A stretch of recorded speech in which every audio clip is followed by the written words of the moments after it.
மலையாளம்ல இந்த வருஷத்துல ரிலீஸ் ஆன நம்ம ஆஷிஃப் அலியோட ரேக்க சித்திரம் திரைப்படம் வந்து இப்ப தமிழ் டப்பிங்கோட வெளிவந்திருக்கு. ஸோ இந்த படம் எப்படி இருக்கு அப்படிங்கிறத இந்த வீடியோல பார்க்க போறோம். ஸோ இந்த படம் தமிழ் டப்பிங்கோட பார்க்கணும் அப்படின்னு சொல்லி நிறைய ஆடியன்ஸ் வெயிட் பண்ணியிருப்பீங்க.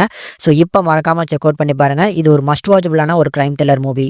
அண்ட் படம் வந்து வழக்கமான ஒரு மலையாள படங்கள் மாதிரி தான், ஒரு ஸ்லோ பர்ன் த்ரில்லர் தான். நிறுத்தி நிதானமாக தான் வந்து பார்த்தீங்கன்னா கேஸை இன்வெஸ்டிகேஷன் பண்ணுவாங்க. ஆனால் அந்த கதையோட நரேஷனாக இருக்கட்டும், அவங்க கொடுக்கக்கூடிய அந்த ட்விஸ்ட் அண்ட் டான்ஸாக இருக்கட்டும், இதெல்லாமே கண்டிப்பா உங்களால பிரெடிக்ட் பண்ண முடியாத அளவுக்கு இருக்கும். கதையுமே ரொம்ப யூனிக்கான ஒரு புது கதை பார்க்குற மாரி இருக்கும். சரி, கதை தான் என்ன அப்படின்னு கேட்டிங்கன்னா, பல நாள் சஸ்பென்ஸ்ல இருக்கக்கூடிய நம்ம ஆஷிஃப் அலி டியூட்டில ஜாயின் பண்ற அதே நாள்ல வந்து ஒரு சூசைட் கேஸ் வருது. காட்டுக்கு நடுவுல ஃபேஸ்புக் லைவ்ல இந்த மாரி 1980லேருந்து 85க்குள்ள நடந்த ஒரு கிரைமை வந்து இப்படிதான் பண்ணோம்.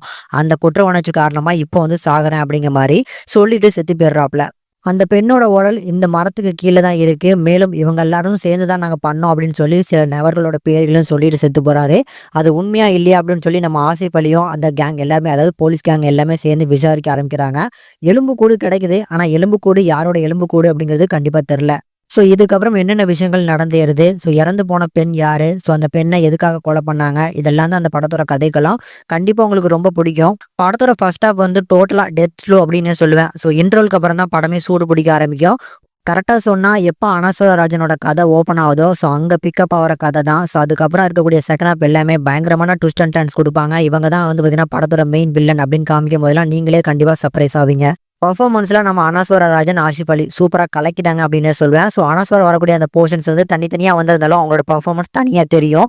இதை தாண்டி ஆஷிஃப் அலி படம் ஃபுல்லும் டிராவல் ஆவாரு. படத்துல சுத்தமா அவருக்கு மாஸ் மூமெண்ட்ஸ் இல்லை அப்படின்னாலும் அங்கங்க வரக்கூடிய சீன்ஸ், பிஜிஎம்ஸ் இது எல்லாத்துலயுமே வந்து பார்த்தீங்கன்னா ஒரு மாஸ் மூமெண்ட் தனியா கிரியேட் ஆகும்னு சொல்லலாம். ஓவராலா ஒரு ஒர்த் டு வாட்ச், கண்டிப்பா மிஸ் பண்ணாம பாருங்க. ஃபேமிலி வாட்சபிள் அப்படின்னு கேட்டீங்கன்னா கண்டிப்பா ஃபேமிலி வாட்சபிள் தான். தமிழ் டப்பிங்கை பொறுத்தளவுக்கு நல்லா பண்ணிருக்காங்க. இந்த படம் நான் ஆல்ரெடி பார்த்துட்டேன். தமிழ் டப்பிங்காக தான் எப்படி இருக்கு அப்படின்னு ட்ரை பண்ணேன். ஸோ தமிழ் டப்பிங்கும் சூப்பரா பண்ணிக்கிறதுனால கண்டிப்பா எல்லாருமே ட்ரை பண்ணி பாருங்க.